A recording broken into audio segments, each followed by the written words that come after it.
All right, everybody. The stage is finally set after weeks of competition, months of competition between 8 teams in the Mountain West to vie for that final spot to represent the Mountain West. And of course, two finally remain. 10 players remain left standing at the pinnacle of this mountain.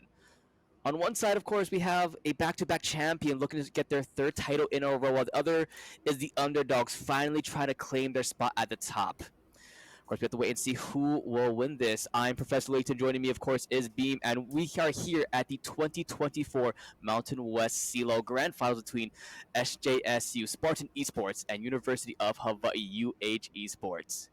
Let's get to this, man. Yeah.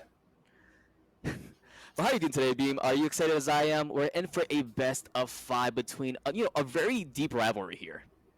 Honestly, I'm super excited to see these teams just come out here to play. Literally, have they have so much. I would say on the line. I guess it's a bit of an intense way of putting it, but they really want to win this. They want to Hmm. either prove themselves that you know, on Spartan you have the side of hey, we've come in, we've been doing this stuff again and again and again. Let's go and let's prove ourselves once more. Then you have and we're just you know, hey, we can be the underdogs. We can be, the upset. We can be here to prove ourselves, make some ground, make a name for ourselves.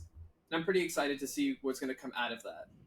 Yeah, I agree. So, especially because this past month has been a lot of not very happy moments for UH, especially for the league team. There's a lot of changes happening. At first, we did have Laces in that mid lane, and unfortunately, he's not able to play anymore. So then we had brought in Balshchan, and now after this past week, another situation happened where Balshchan can't play anymore. So now we switch it up. Instead, Yeah. Masu is coming in to fill in that last spot, not in the mid lane, but as support, while Unician, the longest serving member of Esports, he's now mid. I mean, hey, maybe the switch up will do him wonders. You never know. You never know. It just might be. And from what I'm just learning right now, it looks like Esports do get blue side for this game number one. I believe because they are the higher seed coming out of overall from the playoffs, so they do get their first, choosing, and they chose to get that first pick advantage. So, what do you think they'll be prioritizing first? The jungle, AD carry, top. There's a lot of things you can prioritize here. Honestly, probably going to see a lot of prio for ADC, I think. Probably going to want to be getting that Jinx first if it's not banned out or anything there to prioritize the rest of the team comp following that. Might be seeing maybe some more early game oriented comps in the top and mid to assist with grubs once that objective is going to be up there. Hmm. Might be kind of important for a win condition for UH on blue side. We'll kind of have to see how that goes, honestly. Yeah, it's definitely have to see how that's gonna play out. Especially with how these players play. Like I've as someone has known UC for a long time, he likes to be aggressive, but he can also play a lot of these control mages in the mid lane now. Especially now he's here, he can play the Hwei, he can play the Ari, the Syndra. So a lot more aggression, but also control, if you will. And especially going against an opponent known as Went, and Went is probably the most iconic player from this SJSU roster. As you know, he is the Went Rumble, and that's been pretty much permanent from him this entire Mountain West season. He's been bringing out a lot of these scaling champions in the mid lane, sort of like the Vagar, the Aurelion Soul. And if you're UH, do you want to let those go through as well? Because if you're planning on playing for this late game, it might not be good. Yeah, especially if you get outscaled and there's just not much you can really do at that point in the game. It's all the effort you put in the beginning, it doesn't quite matter when you have a Vagar with a bunch of stacks. He presses R and then wham, everything falls to pieces. God, yeah. I remember, I think, watching the semifinals match. It was a full health, I think, Smolder. He walked up, just pressed R, and Smolder's gone. And it's like, well, it is what it is. But here we are. We're in this draft for game number one. Like we mentioned, blue side will, of course, be UH Esports, while the red side, of course, will be Rumble ban. SGSU. Yep. Oh my God, I'm so surprised. Rumble banned. Yeah, but And of course, Olaf. yeah, so Olaf, as we've seen many times, King Nate in the top lane, playing the Tryndamere, the Olaf, very aggressive in that top side of the map, and they want to try to limit his pool. And it's something Aurelion listening Soul to out. us, so it's definitely very smart trying to ban out these champions and getting very fast. So targeting the mid lane for UH while targeting, the top lane coming in from SJSU. Yeah. Um, we'll have to see if they're gonna go for another champ that might also be kind of a late game scaler here from yeah Vagar. So Okay. I thought they're gonna ban out like Kindred or someone else instead, but instead they're just gonna say, screw playing against one, because in the regular season in week I believe 5 or 4 when they won against SASU, one was not playing unfortunately, so that was why they got that win, the 2-0 victory over SASU, their first victory overall against SASU, and they're batting the Bard Bard. against Masu. Yep, Jinx, like I said earlier, they're going to want to get that Yeah, if it's not banned out. yeah. Very great right now. Excellent scaling. And a Zeri as an answer to that. Zeri is also very wonderful right now. Both of us talked about that. Jinx Zeri Prio Yeah. this series would be immense, and especially with what else is on the table, you have like the Melio for the Jinx combination, or you can go for something, you know, something more aggressive like the Thresh that Masu has been performing on very well throughout this semester and last semester. And if you are this Zeri, I want to see what you pair up with that. Like you have the things like Nautilus. the Nautilus. I didn't expect that one, but that can work really well, especially against a very immobile target. Millia might be a good answer here, though, to choose support, just so that way Mhm. you have a lot of peel and, kind of answers to all of Nautilus's kit. Even if Nautilus ends up landing a hook in lane specifically, you can still end up using that fireball, on Zeri to get her off of your ADC, and Nautilus is just stuck there, without a way of really exiting. And just for team fights, too, with his Breath of Life helping everybody on the team Mhm. for Agreed. ACC situations. We have a Xin Zhao coming out here for jungle. Yeah, and that's what Laponico has been playing like a decent amount throughout this regular season, and Ooh. Lulu pick. So definitely Enchantress very smart for this, pair up with this Jinx, as well as the Polymorph. So useful to get rid of these targets that are trying to get on top of the Jinx as well. Yeah, Honestly, the last pick very is good choice. I wonder if they're gonna prioritize getting a mid champion for Went already, or getting something for a jungle prio. 'Cause especially for this squad, the jungle has been pretty good for SJSU. IATFT, that's a name change, but he's been really good throughout this regular season. Mm-hmm. All right, we see Viego chosen here. So There it is.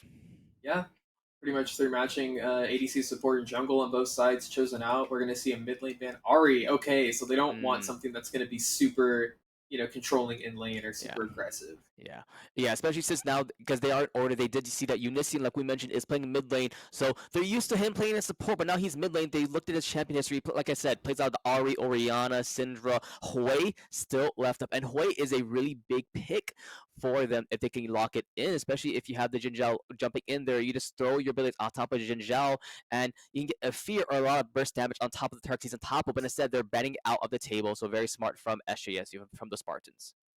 Yeah, we'll have to see what this last ban is from UH. It's probably gonna be another target either towards the mid lane or towards the top lane. I don't think they have to worry about top, so probably something. Actually, they are gonna ban the top lane, the Volibear. Volley. I was mistaken. All right. Yeah, a bit of a menace actually if he's able to get in close to their team that they have right now, especially getting even close to that backline at all is such a Mhm. big problem. Ooh, I do Make a like lot of this Oriana Orion. pickup for Went, especially with the Viego. If he does decide to ult in, and you have the initiation to get on top of the backline, or with the Nautilus as well, with that command Shockwave, and it also lets their top laner get that prio pick, get that a counter pick, if you will, especially against King Nate. Mountains is gonna need that extra assistance. Yeah. And we're gonna see Zach. Zach has just been kind of incredible in the jungle, like all of this season, I feel like. No, But even the top lane as well. It's been such a menace. He had the yeah. Sunfire, Thornmail. He can't stop him. And King Nate, especially this whole season, it's been permaban against UH Esports, and that is going to be locked in. An interesting UV hover here. Wait, Well, wait. okay. This new. Okay, it's Azir. Azir. Okay, so like we The mentioned, mind games. Azir is allowed now just because it is now 14.7. 14.6 for all of that Azir was disabled, but now that it is a new patch, the bug has been fixed, and Azir, the king of the mid lane, is back. Very solid pick for this team. Has a really good control of space in general. Helps against Oriana and against Nautilus if they want to go in. Mhm. Also helps with a lot of DPS. And we're going to see an Ornn top lane. Interesting. Ornn. So Mountain is playing the overall helping out the team more so than trying to be that split push demonic threat in the top lane like how King Nate can be. And especially with the ornaments, if you get it on top of the Oriana and the Zeri, it can be very useful depending on what items they do build. Yeah, this is going to be quite the interesting game. I feel like that Spartan still did try to get a kind of like scaling, you know, comp, even though they had a lot of scaling mid lane champs that they were wanting to play banned out. So that is I mean, there's been what? What's one, two, three, four? That's seven mid laners banned in this, or yeah. seven? Am I? It's six. I can't count. This is why I'm a caster. I can't count. But it's six mid lane champions banned overall in this game one alone. So a lot of targets towards both Unician along with Went.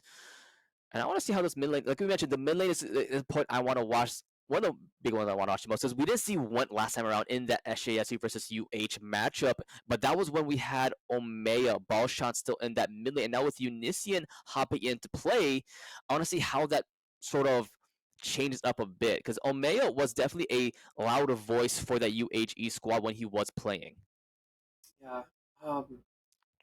It's gonna be interesting to see how it turns out. If Orion is able to kind of play this Hmm. beginning part of the game relatively safe and she starts scaling, it's gonna spell trouble a lot later on when she wants to start joining in these team fights against UH, especially that team that Spartan has. But that being said, Azir does have a much easier time in this early game, kind of making some opportunities for himself to either roam or join some skirmishes early, which could be very interesting to see as well to try and prevent that, uphill kind of direction that Spartan's going to Hmm. want to take. I agree. I agree. And we'll probably see a lot of rotation plays coming in from that bot lane, especially from Mach and the Nautilus. So we see Nautilus time and time again being able to rotate around the map, and especially with how they rely heavily on Went being one of the forefront carries. I want to see him try to get some early ganks around or some other rotation plays with the jungler. I hate TFT towards Unici instead of get him behind and get Went ahead if possible. Because once gets ahead, he keeps on going and going. Yeah, and then there's no stopping it really. But of course, we didn't talk about it yet. King Nay in the top lane. Yeah. Zach's a top laner, but Zach he hurts a lot, man. He hurts, especially when he get in there. If he does go for the Grass of the Undying, I believe that's what most Zachs do go. I could be mistaken, but once he does get in lane, he should be dominating. I've seen time and time again where he's just in between tier one and tier two, just taking the waves and not allowing the enemy top lane get any waves if possible. I mean, yeah, Zach's going to be super impressive against that Ornn in lane. I do think that they have a good chance as Ornn to kind of stall out that kind of bleeding that they're going to have there for a little bit, but you never know. As soon as it's time for a skirmish or a fight, Zach is definitely there. Like, he is in there messing everything up, dealing a bunch Oh of yeah, damage. You can't kill him. Like, so we'll yeah. see. I think Zach might actually be surprising us more than we might think. I agree. Yeah, like I mentioned, there's a reason why Zach has been permabanned this entire split against UH Esports. It's not just a pick for the top lane. Laponica can play it. Unician can play it. More so in support, I would not be surprised if he tries to bring out in the mid lane, but that he's not Caps here. He's not Caps or Faker. Don't play Zach mid, please. Don't do it. Trust me. But yeah, after slowly loading into the Rift for game number one, what are your expectations for this game? We really see a lot of kills happening, or a lot of slow macro and micro plays coming around the map. Um, Honestly, from Spartan's end, I definitely don't expect a whole lot of fighting, especially early. If they don't want to force it, maybe some roams from the Nautilus might lead to some stuff, some places. But otherwise, I think they just want a lot of control. They kind of just want Hmm. to start scaling and then make these more bigger and committed plays with their entire team if possible. Hmm. And on UH's side, I think they're going to want to be really, really scrappy with their fighting, honestly, looking to punish any little mistakes that Spartan's going to be making because they have the opportunity to completely capitalize on it, especially in that top lane. If Zach has, if you give Zach an inch, he'll take a mile, basically. So I think that'll be pretty interesting to look at. That's what I'm excited for this Well, we're in for some guerrilla warfare as we get into game number one of the Mountain West CeeLo Grand Finals here in 2024. On the blue side, UH, red side, it's the Spartan Esports. Let's get to it. All right, let's see automatically what do we see across the board. We do see, it's a standard, goes for the 80 carries along with the ignite from Mach and heal from Masu. So nothing too crazy there. one. Let's see. Yeah, pretty standard. The only thing I would point out really is just that we have a Nautilus Go English augment here, which is preferably so that way the early game can be a little bit more controlled in terms of damage in those skirmishes, rather than like aftershock for these like huge committed fights or anything like that. Um, Let's see. Let's see, indeed. Look across the map. Oh, wait, does he have the new orange skin? Wait, go to orange, go to orange. Wait, I don't care about UH anymore. Yes, he does. GG, let's go. I love this skin. Oh my god. So his ult was a train, right? And it just Yeah. like, zooms it. Okay. Okay. Okay. Thank you, Observer, for nodding for me too. I appreciate that. And of course, I hate TFT. That is a mood right there. Screw TFT. Especially last set, TFT was not the best as Unician. Getting a very early ward, which I do like a lot. Sort of, so you know where Viego will be, and you know he's starting top side of the map already. Yeah. Let's see. Not too much going to be going on in this early game, at least from Spartan's side. They're really not going to be wanting to make a move, like I said before. This mid lane, I think, might be wanting to create some pressure maybe for River later on once we have our first jungle clears. But right now, everybody's going to, I think, want to chill out. Okay, we see Nautilus end up using his hook. He actually gets punished here in the bot lane for that. Kind of interesting how they're playing this a little bit more aggressive than you think. Yeah, especially you want to try to get that aggression early on, especially against Jinx. Once they hit level 2, it's a lot more stability for the UHE bot lane. So you want to try to get as much poke as possible against this Lulu Jinx. And look how the wave state is already. Ooga Booga is playing very far ahead to make sure, you know, we have the level 2 advantage and we can keep them away from the minions to hit that level 2 as well. Yeah.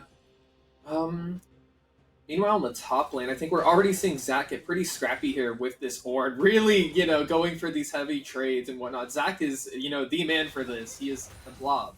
He can definitely go and just dish out some punishment. He's not going to take very much in return. Yep, and another missed hook coming in as Laponica, I do believe, not spot out just yet. There he goes, Arise coming in from Unician, the dash and flash out from a Went, and an early summoner spell advantage coming in from UH Esports as looks like Ooga Booga. Wait, UH's invaded blue buff. This is interesting. Yeah, it looks like they're going to invade blue buff here with this pressure that they have from mid. Went can't really go and respond to this. This might, you know, some and we. Okay, looks like IATFT does get it, but they're going in on top of Mach. Mach, NTT avoid the flash away. IATFT on the back end on top of Ooga Booga. Mach getting a little bit low, but the damage coming from Ooga Booga is enough to keep them away. As Wet forced to stay mid lane as Unician is keeping him there. And I think IATFT might go for the invade on top of the red buff now. They have to be careful. Oh, Ooga Booga's in. Why is Ooga Booga first? Ooga Booga goes in first. Ooga Booga won't fall. First blood going over to the jungler as already a kill coming in from the Jinx from IATFT as well. Double kill for him. Looking for a third. TT gets that one. And it's top lane. It's Mountain solo killing King Nay as well. Wow. Incredibly unfortunate series of events. And it looks like Unis is going to get caught out here too.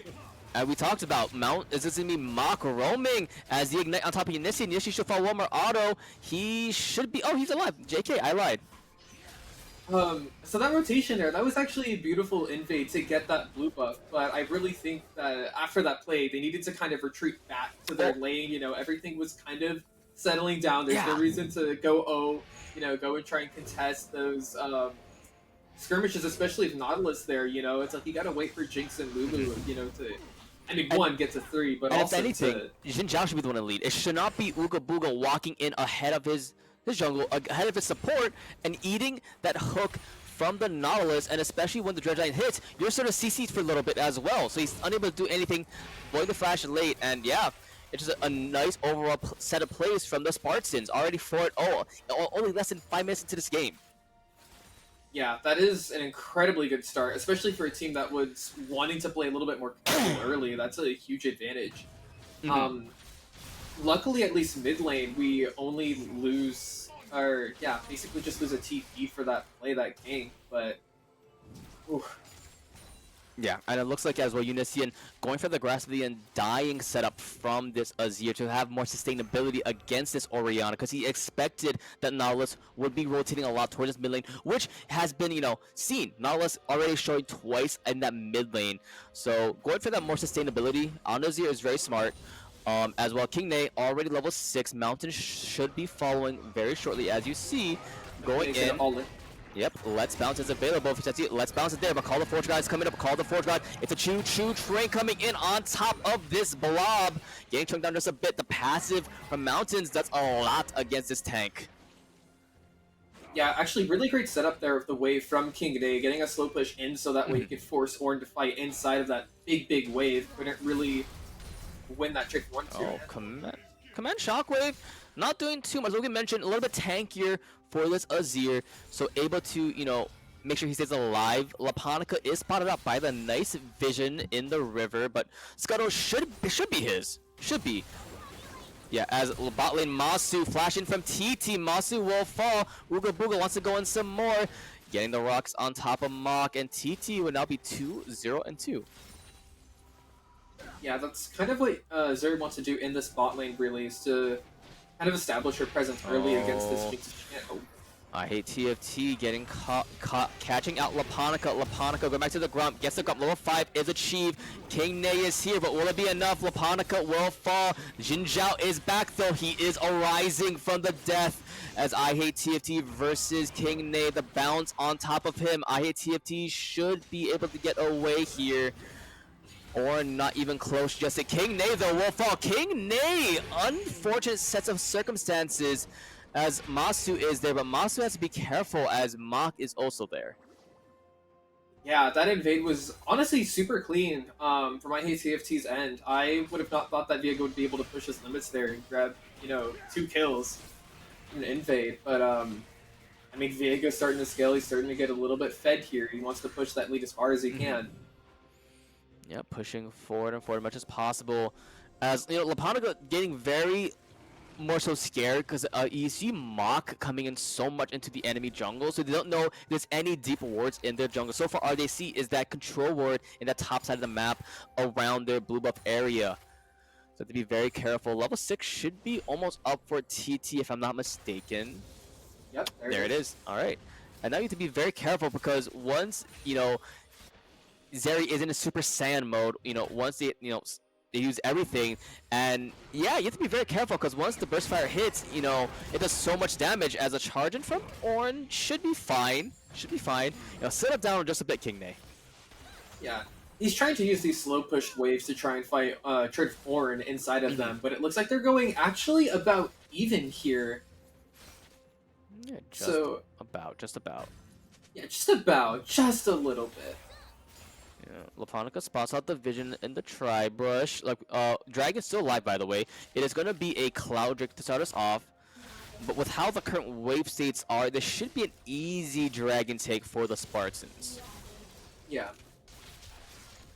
The way that this game is looking, you would want to think that UH might want to take this a little bit slower as a game. Really wait for the opportunities, just like right here. Right there, flash out from Went. Command Shockwave was used there. Laponica might be in trouble. Flash off from him. TFT still has ultimate available. Unician can't do much to help him out. There goes the ult in, and another one bites the dust from UHE. Yeah, I honestly think that I hate TFT is going to be a Masu. really big problem during this game. Masu. Nice flash though to avoid that, but a flash in from I Hate TFT. The damage, the Kraken, it's enough as I Hate TFT will finally fall. Shut down from downtown from Ooga Booga Low. That's what you need, especially with how much gold you got from that shutdown. Oh, yes, though. Does spot out one. Shurima shuffle onto Mach. Mach has flash. Mach won't use it though, so being very smart in that one. But instead gives a kill over to Ooga Booga still. I believe the auto followed. I don't know, it was the red buff, I believe, that did follow and claim that kill. Yeah, actually very excellent for Ooga Booga there, getting both a shutdown and another kill on top of that. And he's able to get this wave pretty much crashed into TT. A massive wave down there, so really good turn of events. Oh, but again, Laponica, what is happening this game? 0-4-0, getting caught in the jungle, enemy jungle, your jungle, every jungle.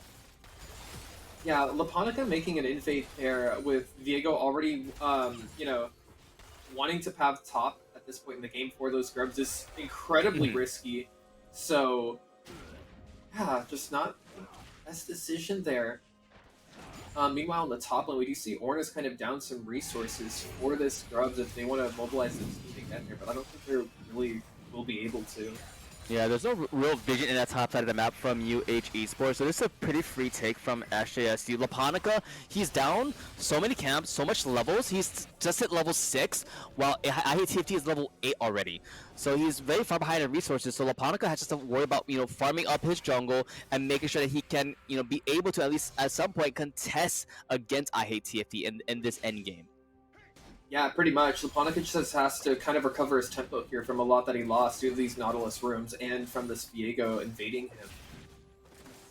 It's a tall order, but it's possible. I think certainly doable. Yeah, certainly doable. I've seen Static Shiv completed every 80 carry's favorite item, Static Shiv, on top of that Zeri. So extra lightning coming in for that one. Kraken finally builds up for Ooga Booga, especially against a team like with the Ornn, the Viego, the Nautilus. And speaking of Ornn, look at that top lane. Half health for the Zac already.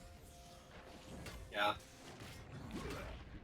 The Zac's going to actually be able to sustain pretty well in this lane, so these streets might not be as bad as they look. However, he still can't really be too crazy in terms of trading with Ornn. Ornn is still hurts quite a bit. Oh, yeah. Quite a bit, and he has a sort of a grab bag of items still. Have the Spectre's Cow, he has a Bomby Cinder. He's slowly getting towards items. It doesn't see the amount of damage on top of mountains, but you still have to be very careful because with the pass from the Bellows Breath, it does a decent amount of damage there.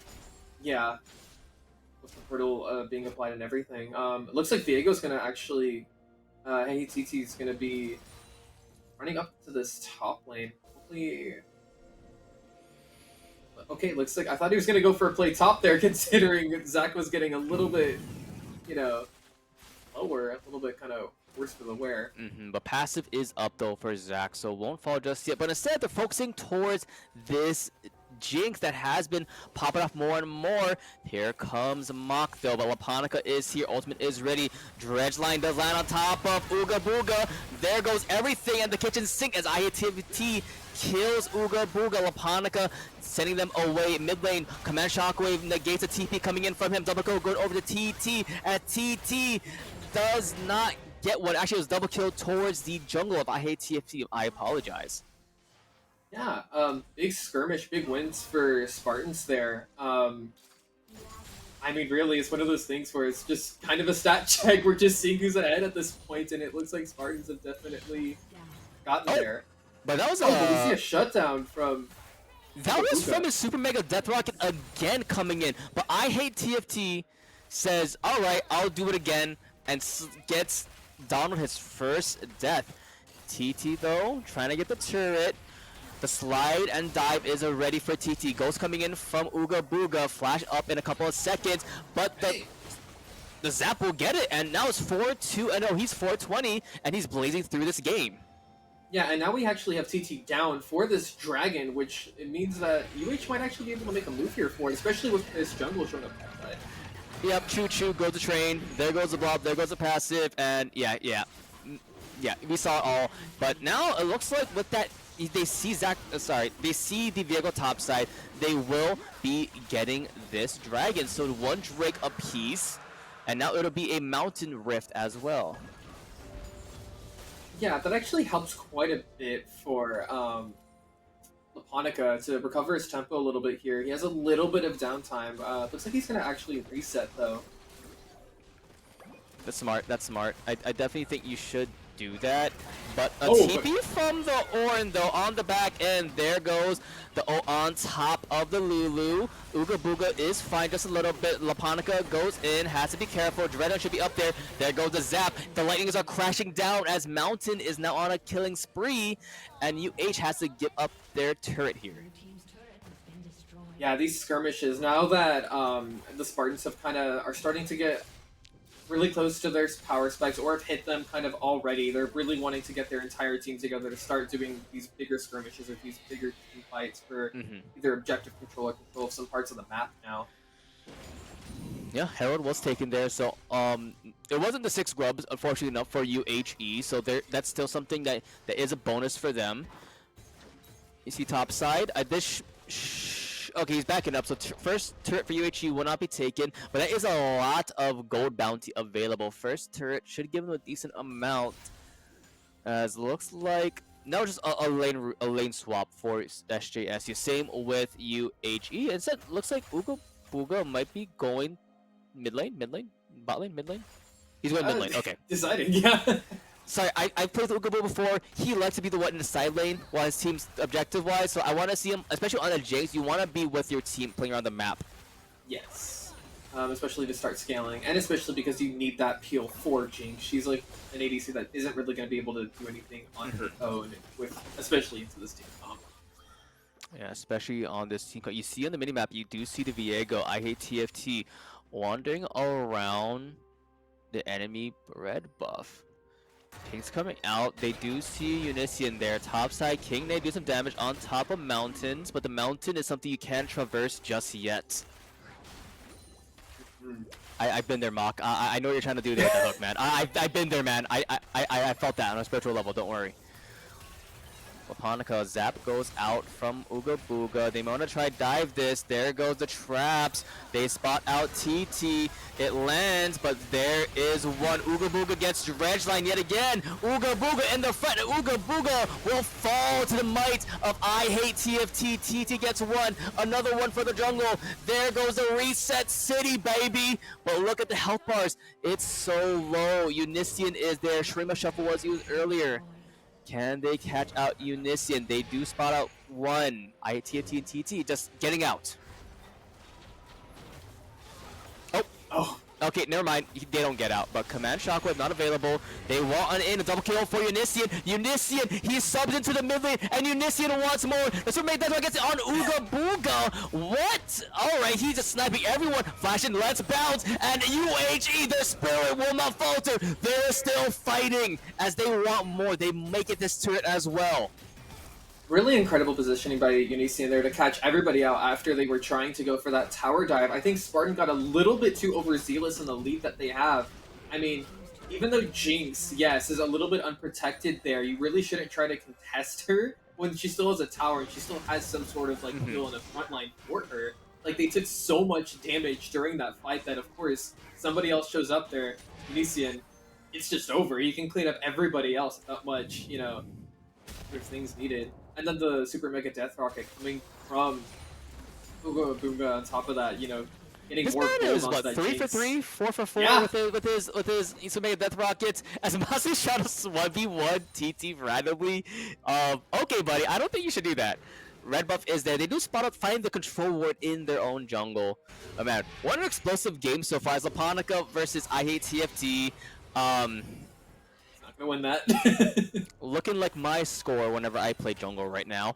But anyway, it's looking very dire for this jungle from UH Esports. Baron not live yet, just yet for another minute. 30 seconds for this Mountain Drake along with that. Yeah, honestly, I do think here that oh my UH... god, that's a 5k gold deficit in just jungle alone. Yep. Oh, that. What items does he have again real fast? Sorry. Okay, he has Titanic through the 3 items of IATFT. As a dredge does land on top of King Nay, Command Shockwave is available, so though UHE doesn't want to go any further. We're gonna see them give up this strike here. Luckily, they already got one a little bit earlier, so they actually won't be held at soul points here. Luckily enough, they have some time to still recover and kind of increase their tempo from this point onwards. I really think that they're going to need to get more resources invested into this Jinx, in particular for these fights. She's really going to be excellent at doing Jinx things, putting in damage for the rest of her team. Oh, but Unician though, nice shuffle there to make sure that he does stay alive, gets out from there. But here comes a different kind of choo-choo train as the Hera comes in, 4 members strong on that top side. Unician has to be careful. Oh, the hook lands on top of him. Shuffle in. There goes I hate TFT, but he should fall. Wild Grip on top of him. The choo-choo goes the Oran Horn, and they want more. But look at that. The reset for Uga Booga on top of Mach. Another will fall. Mountain is getting lower and lower, and Mountain will falter. They will crumble. But watch the Command Shockwave will land them all. 4 of them. Uga flashing. Uga Booga is backline. Look at Uga Booga. On top I hate TFT. Once alive. Triple kill for Uga Booga, and he wants a Quadra. There it is. Quadra for Uga Booga, and UHE are on top. This is what you want to see. You want to see these team fights where we have a very good frontline and peel for this Jinx to just keep dealing damage. I think Spartans are underestimating her way too much during these team fights. She's going to be the main point of contention for their entire team.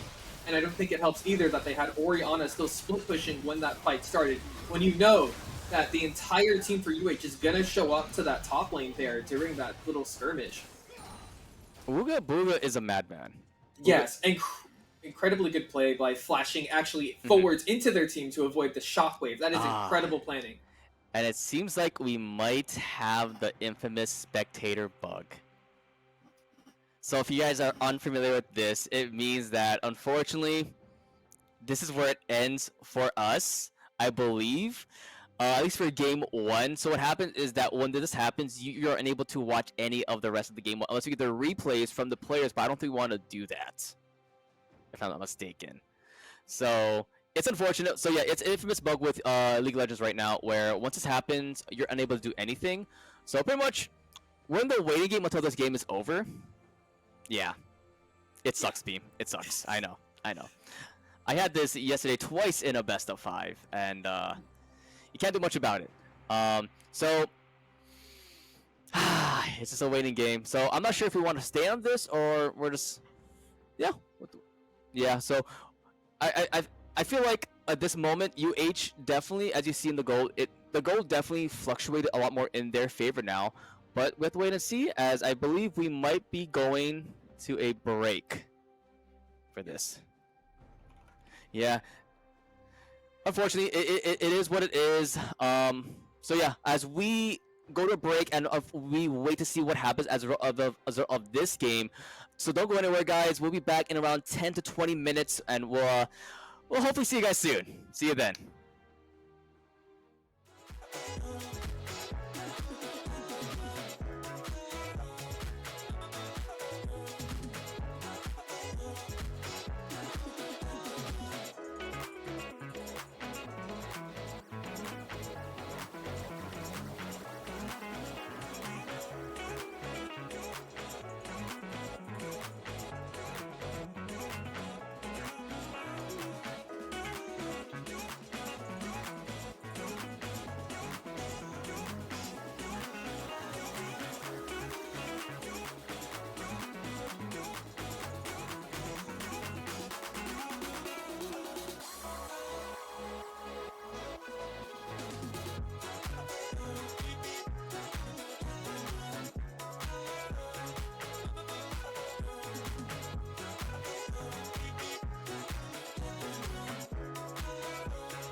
What's up, brothers? We're back with a special game, but unfortunately, we didn't get to see game one, but we did learn that it was a win for San Jose State University, the Spartan Esports.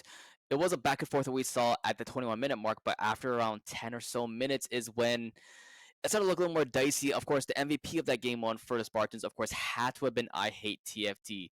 That man was popping off, Beam. Yeah, he was absolutely going crazy, had excellent control of his early game, really wanted to push his lead just so far, contribute so much to his team. He was pretty much everywhere on the map at once, had everybody on UH kind of quaking in their boots to see where he was at. It was just totally crazy.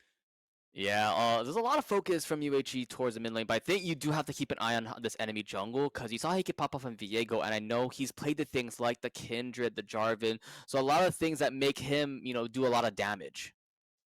Yeah, and especially having that carry potential for the team is, I think, very dangerous for some of the champs that UH were wanting to choose there, especially like on their Hmm. ADC and whatnot. Like, yes, Muga Booga got ahead, but it didn't matter if he got deleted in like Yep. 0.1 seconds from Viego. Yeah, you have to worry about, the Spectral Maw, Heartbreaker, you have to worry about the Dredge line, the depth chart, pretty much a little bit of everything from the enemy you have to worry about. As already, we're in game number 2, the drafts. You already see blue side again is UH Esports. They're branding out pretty much the same things from game number 1. Yeah, probably gonna see other mid lane bans too this time. They might actually have a jungle ban in mind just after seeing that last time, Yeah, I definitely agree. So which this, is and yet so same band so far. Last one was the Vagar for that squad, so I'm not sure how that's gonna differentiate. they they might go for a Kindred or Viego ban here, possibly J4. I don't think they're gonna go for another mid laner that's scaling. They might just have to give up that Vagar in this ban phase. A little bit iconic.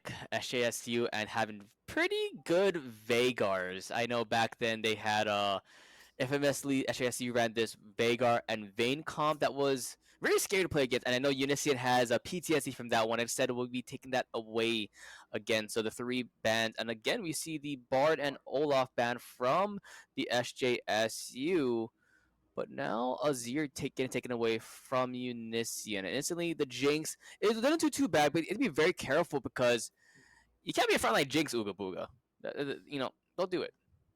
It's not a good idea, especially not against this jungle. He Hmm. really is out for blood for you, and you are not standing a chance against. Well, he's pretty Yeah. tanky. Yeah. It is a bit unfortunate. And now Varus getting hovered in by TT. So going a bit of something else as we've seen Varus getting back into play. Either a lot of people going to Lethality or the attack speed built as an opportunity. Something that they can go just maybe. Honestly, what they paired up with. Nautilus still open for Mock to choose, but I'm not sure if they want to go for that again. And instead they do, especially against this immobile Jinx. Yep, we might be seeing another enchanter here coming out for supports. Hmm. And that is what Actually, Masu is known for. And Volibear locked in. I don't know if that's a top lane or a. oh, Camille support. Okay, I was all They have like that. Trinity open. Yeah, Okay, that's so back in the day when like 4 years ago, 5 years ago, King Nay was actually on the UH Esports team, and he was known as the Trinimir One Trick. And 5 years later, he's back in the finals, and he unlocks his one trick, the Trinimir. Volibear in the jungle looks like for Laponica, and a Malphite getting hovered for Mountains. very good engage there for the Spartans. We'll see what comes up next in this ban phase. Their mid laner still hasn't chosen yet for Spartans. Maybe UH might want to focus that in terms of bans, but also their jungle again also has it. So we'll Yeah, see. might be a similar position where they just ban out again Unicia to limit his pool more and more. Like we mentioned, he's not a conventional mid laner. He's mostly in this bot lane, in this support position, or in the jungle position. So going for something different for him. I want to see what else left. Oriana still left on the table. The Ari still left up on the table. So a lot of things that he can choose. But then they're trying to figure out what they want to ban for UHE now. Viego. So now finally targeting I Hate TFT. Let's see what they respond with. Yeah, but Huiban is smart. That's what Unison has been playing a lot in his solo queue to practice for this mid lane. And now bang out the Silas. So I do like that ban though. They left the Ari open, but taking away Silas because again, you have to think like the Varus ultimate. You have the knowledge, you have the Malphite. Stealing those ultimates and using them against them can be very dire for SJS. And the final ban gonna be that Nocturne. So heavily targeting towards I hate TFT now. Yeah, Doctrine also a very good band to help with Ugabuga safety, making sure you don't get ulted and just on top of. And now it's gonna be the Lilia for I Hate TFT. Something he has played a little bit in this current semester, but not one of his more iconic champions. But still something you have to be careful for, especially if they try to group up a lot, and or if he gets on top of Ooga Booga. Once that Drowsy comes in, it's gonna look very scary for UHE. Yeah, the entire team CC'd. You can't really do too much there. It looks like Spartans are just trying to get a team comp that's a lot more team fight oriented. Um, Less of a kind of scaling and playing a lot more careful early. Then we see a Braum chosen Interesting. support for UH. Interesting. Masu getting out the Braum. Braum would have been used the last game actually with the Orn Horde and everything, but Orn was last pick, so we didn't really know that. And now Talia for Unici. I've seen this man bust out Talia in the bot lane, but I don't know actually if he's had played a million, but it's gonna be locked in. So it looks like UH actually kind of wants a bit more of a Peely type team, I think, for Unga Boonga in particular. It looks like they want to make him a bit more of their win condition for these fights. Mm-hmm. We see a Jace in response, so. Name a more iconic duo. UH versus SJSU with randomly a Jace getting locked. It ain't Tom Goku this time around, but instead it's gonna be Wentz Jace. And UH has been scarred by a Jace before, and now with a new, stronger mid laner, it might be something to be scared of again. Yeah. This is okay. I like these team comps. They're gonna be pretty interesting to watch. Very spicy. Yeah, like Very spicy. That's all I gotta say. Oh and God. and as much as we probably are going to see Volibear go assassin, there is the chance he might also build Tanky to be another frontliner. we don't know. Wait. Yeah, Volibear definitely. I want to see what he wants to do. Laponica did not have the best of games in game number one. Now there's opportunity to redeem himself. If he's able to shut down this carry threat known as I Hate TFT, or will he be the one that ends up being hated by his team for doing a not as good performance again? I have faith in him. I think he'll pull it back. Fighting. Yes. Well, Fighting. Oh, but it's gonna be interesting to see though. And fun fact though, I just realized something. I feel like SJSU always has these TFT names. Even their Valorant team, they have somewhat TFT in their name. So it's just, I guess, a running gag for SJSU. I don't know. They just don't like TFT, I guess. I guess. This mid lane matchup, I'm kind of excited to see. I like Talia versus Jace is just, I feel like, very uncommon. So I'm interested to see how it's going to play out and how those players are going to want to, I think, establish dominance in their lane. Yeah. Yeah, I'm curious to that how that's all going to interact, especially if Nautilus again is going to try and keep roaming for this Talia. Yeah, it's definitely that's a smart thing to do. Roam towards Talia, like because we've seen it in pro play. Talia can be really good when they get far ahead, especially with the seismic shove. If you're able to get the Varus or the Jace in an unfavorable position, and that allows the Braum, the Volibear to do good work. Yeah, I guess we're just gonna have to see how this all goes. Bot lane, that Braum's really gonna try and prevent Varus from dealing any damage really down there with the big shields coming out. A lot of defense and peel. I don't. But it's like then again, that also might give Nautilus the opportunity to start roaming. So it's like, how do they want to play that out? Do they want to try and match it? Do they So I know the game plan. If you're UH Esports, just don't make Ooga Booga go forward. If you see Ooga Booga walk forward, flash in front of him just so he doesn't get hooked by this Nautilus. Because we saw time and time again, Ooga Booga, he's going in and not hook. Oh, he's dead. And you don't have the poly, you don't have the shields, you don't have the wild growth to assist him anymore. So with those all of the table, you have to be very careful. Yeah. For the Ooh. most part, yeah. I think they should be a bit better at playing some of these team fights kind of more front to back with this Jinx here. I am hoping Ooga Booga, is able to not take these Nautilus hooks this time. I'm a believer. As someone who has played with him time and time again, I plead the fifth. I plead the Okay. fifth. That was personal experience I mentioned when you have to flash in front of Ooga Booga to eat the stuff for him, and yeah, no, that is a factual statement. As we're still loading into this game number two, what lanes or positions do you want to focus on the most? I think mid lane is going to be where we're going to need to look at just for these robes that Talia and Jace can pull off and how influential they're going to be going literally anywhere on the map. I think jungle as well. I hate TFT. We saw last game he was really pushing the lead that he got. Once he got it, it was Mhm. instantly just running with it. And we'll have to see if this game he gets a lead or something somewhere and see how far he tries to push it. We'll see if Laponica can actually respond to that in this game. Yeah, it's something to see if they can respond heavily because right now for UH Esports, their backs are against the wall. So what they have to do, they gotta give it their all in this game number two to make sure they can tie up the series. If not, SGSC will be on match point, series point, if you will. See what everybody is going. So we're actually seeing a much more aggressive early game Nautilus. We see aftershock on him in comparison to that glacial augment from last game, which is something to note. Oh, that is something to note, and I think that's a lot smarter as well with the overall team composition you see coming in from UH Esports. The Tryndamere, the Volibear, a lot more aggressive picks, and I want to see how Kingne plays it. Kingne, he's still in the base. Hello, He's Tryndamere? thinking. He is thinking about it, meditating. There we go. Okay, he's like, do I go for the shield? Do I go for the blade? As you see the bear dancing, bear versus a deer in the jungle. I wonder who wins that. Will I would Bambi say win or will Brother Bear win? Brother Bear. I'm a believer in the bear.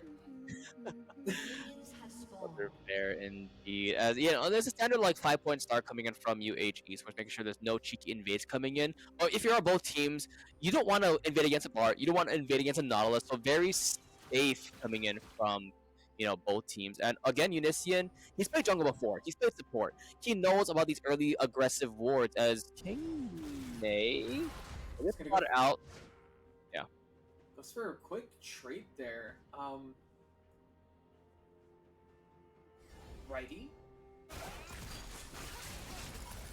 Alrighty, as already Unician, the Phaedrus coming in from him to make sure a better escape from a Went, and already very low. That's a bit unfortunate. Yeah, Jace level 1 is actually a lot stronger than you would think. Yeah. Unison trying to take the trade there is not the most advisable, actually. And he has to be careful though with his HP. You can see a flash jump in once level 2 comes in, along with the ignite. That could be a first blood going over to Jace, just maybe. So be very careful. Went though, going in, the damage coming in, the flash ignite. I just said it, I predicted it, and first blood goes over to Went. Yeah, the flash spent by Unician there.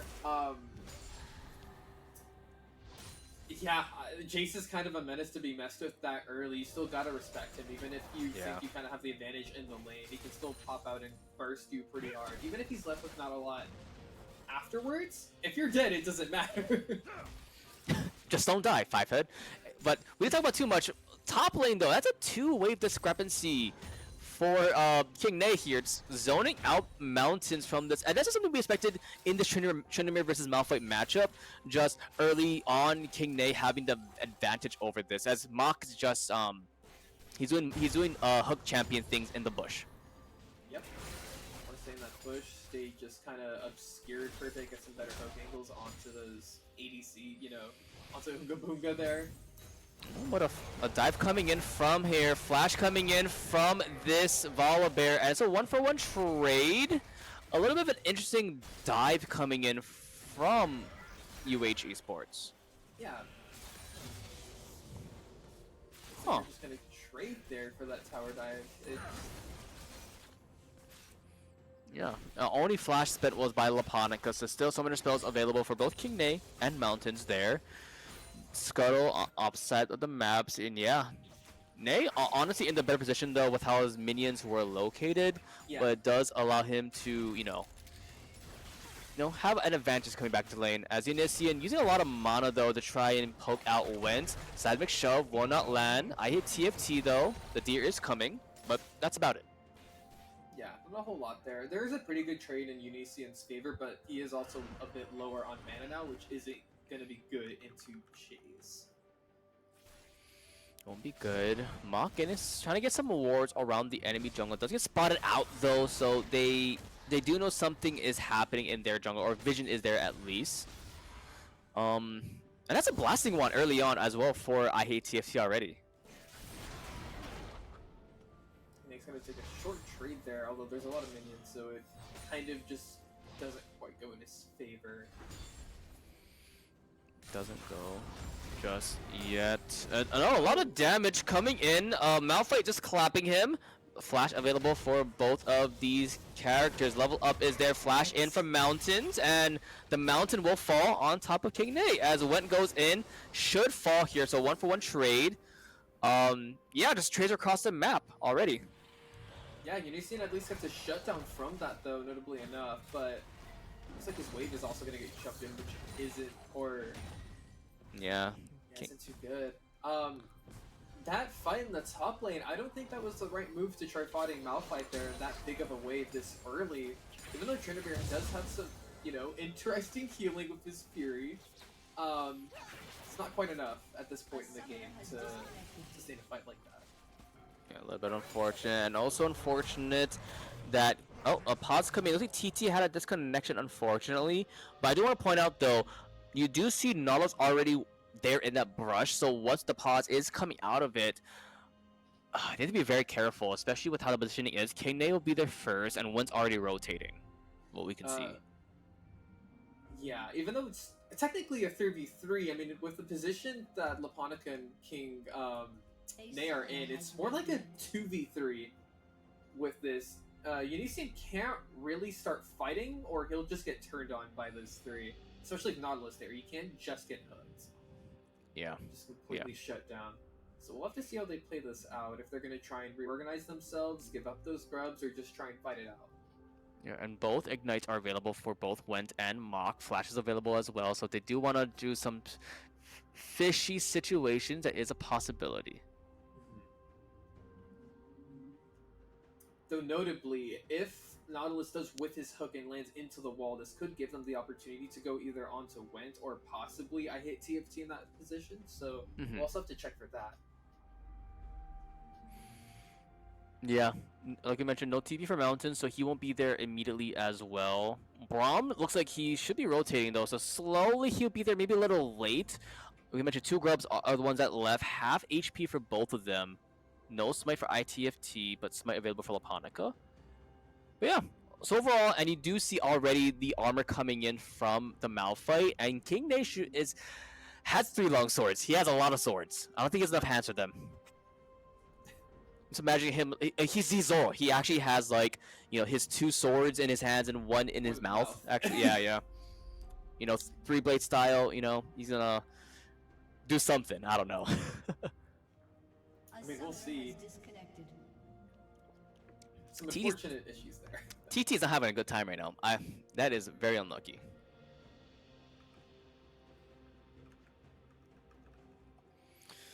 But yeah, but how's your overall day been so far, Beam? How have you been? It's been a while since I talked to you. Yeah, it's been actually pretty fine today. It's just been kind of crazy recently. I'm glad today has been pretty mellow. Good. I'm doing something pretty fun. We're all having a good time, I think. Yeah. I think we should be. We should be. League of Legends. It's always fun. Maybe. It's always fun. Maybe. Yes, that's perfectly how to describe League. I'm excited with the new Skarner rework coming in. Oh god. So actually, pretty funny when he backs or dances, he starts beatboxing as well. Yeah, and did you know syncs up if you have multiple people and you do the emote What? as Skarner? It'll sync it up with everybody. It's super cool. So what you're saying is when we have the next band or music for League of Legends, we have a beatboxer Skarner skin. I think we will. All right. If it doesn't happen, everyone just at Beam, just flame him. If that doesn't happen, it's Beam's fault. Enough said. It'll happen. I have connections on the inside. Yeah. His uncle works at as Yeah. there, right? Your uncle works there. My uncle, yeah, he works there. But yeah, his actual reworked abilities are interesting to look at. I think in comparison to old Skarner, kind of changes his identity quite a bit. I wouldn't say too much, but Yeah, doesn't change too much. The E though, I think was one of the biggest changes. It's not as long as you think it is though, and it's very much so Tokyo Drift that you have to make sure you drift well enough, because if not, you could look like an idiot. Trust me, I've tried it. I look like an idiot. I don't know. I love this new kid. I just think maybe it's just the champs that I play. I just feel like he's very easy to like kind of disrupt for what he's like his job is supposed to be. Sometimes I'm like, oh, like you're trying to do like an underground burrow or this or this. It's like if you get moved just a little bit or like CC'd, it's okay. We're back. We're gonna be back into the game. Okay, no, it looks like there's just They're just going for Unician. Yeah. And I think you gotta do what you gotta do. That's gonna be one grub. Sorry, both grubs taken by Esports. So, grubs for Unician. If that's a good trade, I don't know. Wait and see for that one, but interesting trade nonetheless. And okay, we're okay. Okay. It was just a little stutter. I do the same thing sometimes. Stuttering happened. It's a natural part of you. It is what it is. Yep. Oh, it looks like down in the bot lane, looks like we have Matsu getting a little bit caught out here by the Nautilus and by TT. Coming back from that roam. Yeah, be very careful. You don't want to get TT early on, make him fed. A nice concussive blast. Looks like they go in the dread line on top of Masu. Masu getting a little bit low. Ghost coming in from both these 80 carries. Natalia coming with the great wall of Unician. Unician flash out from Mox. Sideline shelf will be dodged. And TT, his hands are so warm right now. Yeah, great dodging those skill shots. He just did excellent. Like, there's nothing about that. He's just yeah, Mach looking for another dredge line. Laponica in trouble. Mach might fall here. The recess for Ooga Booga gets one. The sleep, the cleanse from him. And no way, we got the spectator bug again as a two-man drowsy hit lands. I think a three-man drowsy hit our stream as well.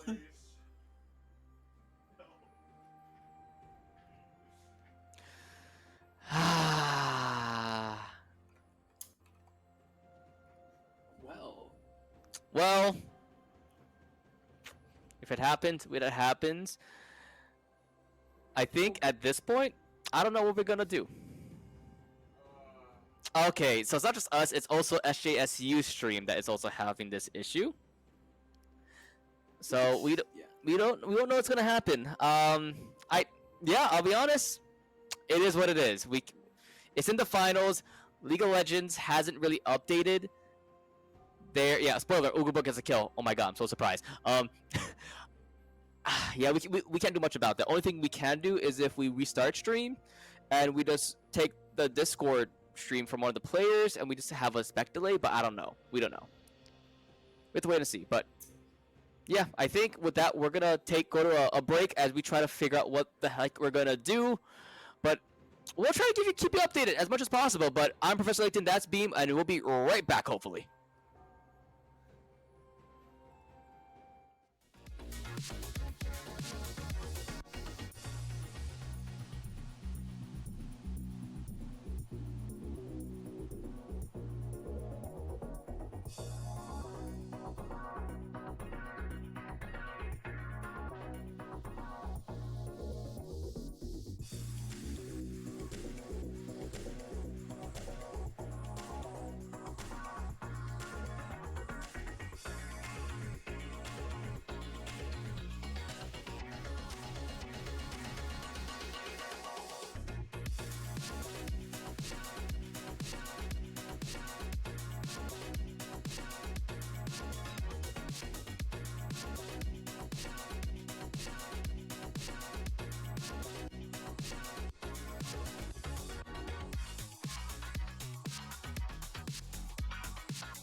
been not going the way we thought it was going so far. University of Hawaii Esports unfortunately down 0-2 in this best of 5 grand finals against San Jose State University. And already we're into this game 3 draft. Looks like again UH Esports choosing the blue side. It looks like UH is going to want to ban out Jungle since it's been a prominent issue in their past two games. They understand now, hey, I hate TFT is going to be a big issue coming through, pushing his leads, just making chaos for the entire game for us. Let's try and, get him down. We see a Karthus pick. For Laponica. I'm pretty sure Laponica. I don't think Unicium plays this. I could be wrong though, but that's extra spicy. It could also be Karthus ADC. I mean, I don't think Uga plays that, but if he plays that, screw me, I guess. I don't know. But anyway, it looks like TT will be taking away that Jinx from, Uga Booga now. And I want to see what they paired up with. Nautilus still up, and we see it get paired up with a leave. Not all sure right. what happened there. It might have been a mispick, or I don't know. Oh, game crash, what we're told. Okay. Unlucky. It happens. It happens to the best of us. But yeah, so far when we in the draft, though, like you mentioned, a lot of focus more towards the enemy jungler more so than, Went now. They've seen what he can play, and they're like, all right, let's give him the Veigar, let's give him the Asol, but we don't want to, do anything against this jungler now. Yeah.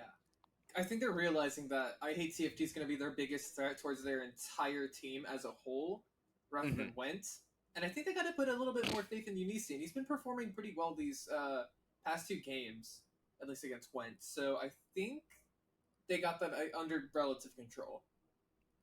Yeah, I agree. But Went is still definitely a massive problem, though. You do have to worry about because we saw in game 1, just that level 1, level 2. Sorry, you just flash in, ignite, and instantly deleted.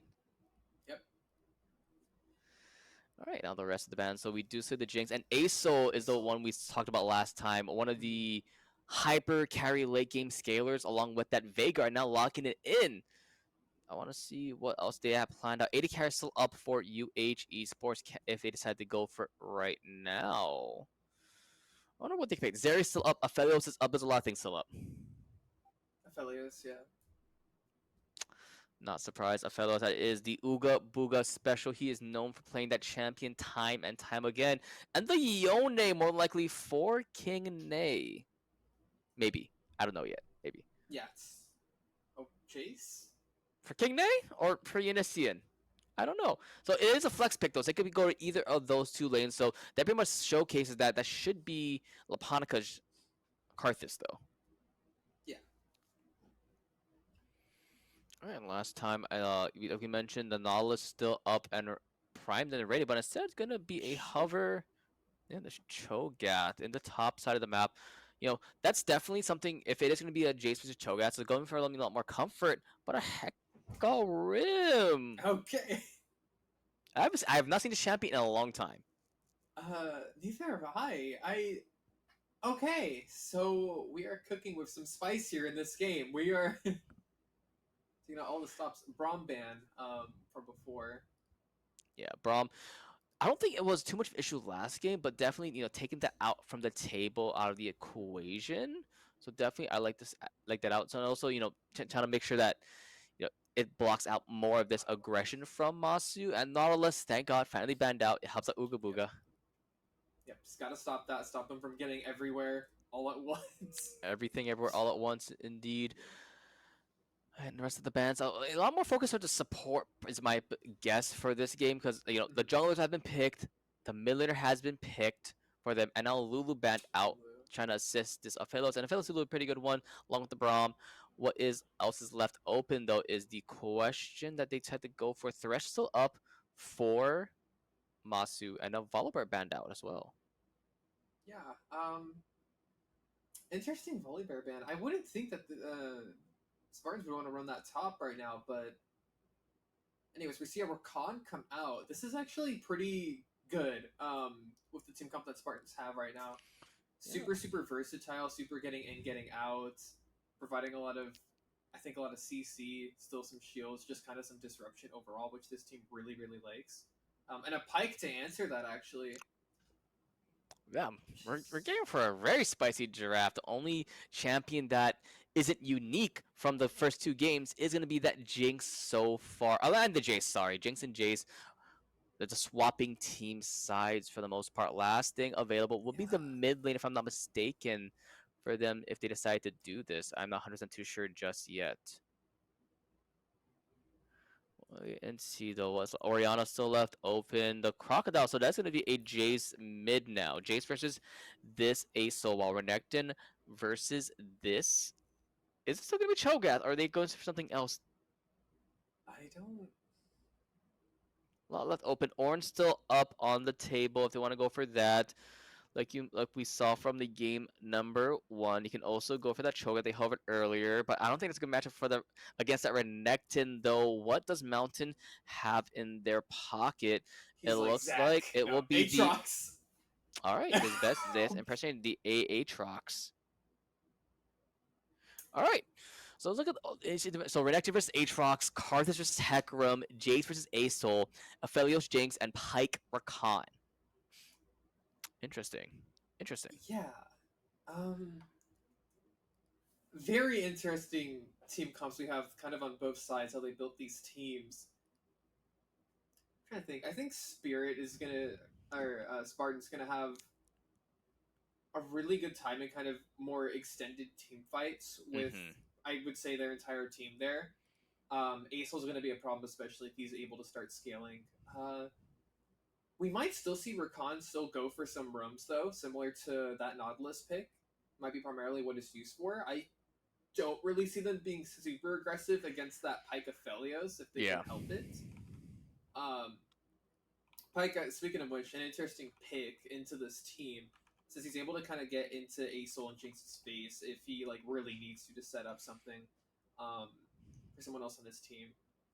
Yeah, especially with the death from below, especially with all these team fights in the first two games have been down to the wire for both squads. So if they're able to sort of execute them, especially taking out the Jinx and the Aso and the Aatrox, that'd be very useful, especially with especially with the Karthus, it pairs up super well with their Yeah, synergies with the Requiem and death from below. yeah. Yeah. I'm. But Hecarim, though, I do have to want to see how this will play out, especially with a lot of these team fights that we've seen have been around the neutral objectives or in the jungles, actually.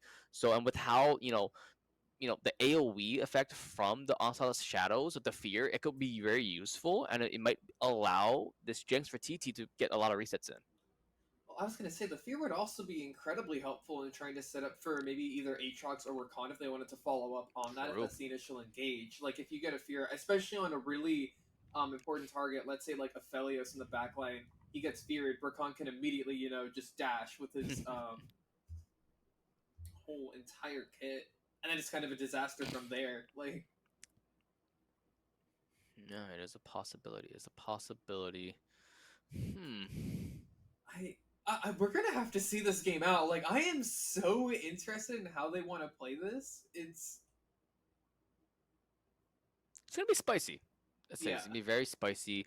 It is gonna come down to how well Laponica can farm up to get his level 6 and how much items he's able to, scale off of. Because once he does get his items rolling, and like we mentioned, the synergy between these two, execution champions, and of course, Unician and Ooga Booga. They will be the ones that do a lot of damage. So if we can see Unician do a decent amount of damage on top of one, on top of TT, especially with his shock blast combination, I had to see that. yeah, I'm interested in that, but I'm also oddly kind of concerned for that top lane over there. Is if Aatrox starts getting ahead or gets any sort of way to Yeah. make some space for Spartans, that is a very scary situation to deal with, and that's where I'm curious if all of this is like, how does that come into play here? And we do know Aatrox as to how they can pop off. We saw Zeus at Yes. Worlds, him being the monster that he is. But yeah, 20 seconds left. I want to see what happens. And of course, you can't count out Aurelion Sol though, with the late game scaling champion. Yes. Once he does get those stacks and stacks and stacks, he can delete people and stun them in place. So, we'll have to wait and see. You never know. Yeah.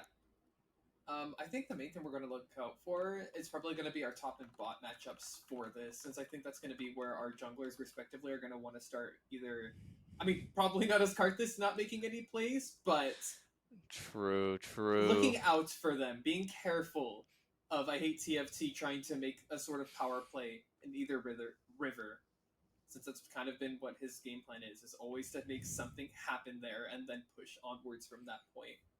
Force a Yeah. skirmish for something. Indeed, indeed. See how he plays out and how Laponica is able to counteract that as we get into game for this game number 3.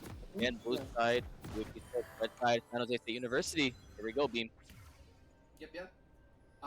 Let's see. So we're gonna have fairly standard runes across the board here for the most part. Nothing too crazy Yeah. from either team. Nothing. Oh, it looks like something fishy's going on with. Looks like they're UH going there. fishing for some mountains. They have the pike for the hooks. Mountain? Isn't that pick so aggressive? He was talking out very early. Mountain? He will spot them all. Ooh, missed flash hook there. I have no comment. As you see, almost all, like, you know, half of SJSC already pinging out the pike flash. Oh, I hate to see that. And honestly, this team is able to replicate that one had on Jason from the last game as well. Yeah, Unician's Jace is going to be incredibly strong early. Actually, throughout mid game too, against this Asol, and could lock him down into lane for himself to start moving around and helping out. Oh, it looks like Spartan's going to try and actually do their cheese of their own. Huh. What? Okay, well, he's 0-2 so far from Matsu. Aphelios in bot lane by himself. Standard Ooga Booga. Looks like I hate TFT's going to start on enemy raptors. Which is a standard on Hecarim, and you know, both of them able to. It's chalked. It's chalked. It's so chalked, guys. Anyway, but yeah, it's pretty standard as mid lane. Unician jumps in on top of Went. A lot of damage. Unician is probably dead here. Flash from Went is available. The Comet will kill him, and first blood.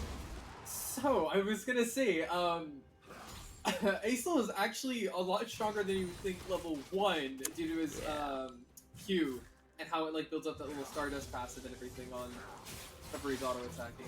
Jace? Listen, his level 1's not bad, but it's not like, you know. It's not bad.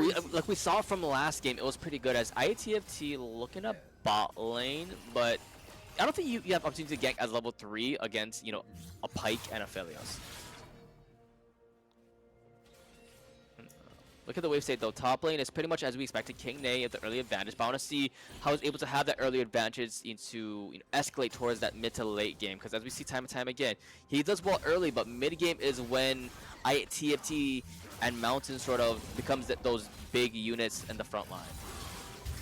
A big trade here by King Ney. Something he's been really good at doing this entire throughout these rounds is making sure his waves are in good positions for these trades when he goes for them.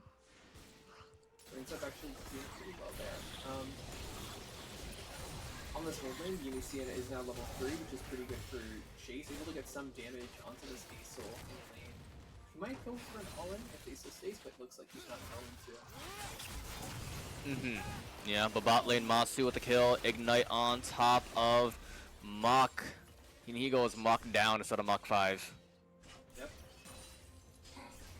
Yeah. So. Pike's level 2, still one of the best. Oh, but the hook in. The chain chomps going in on top of him, but a stun from Ooga Booga. One more auto will do it, and this is why. This is his main champion, but here comes the Hecarim.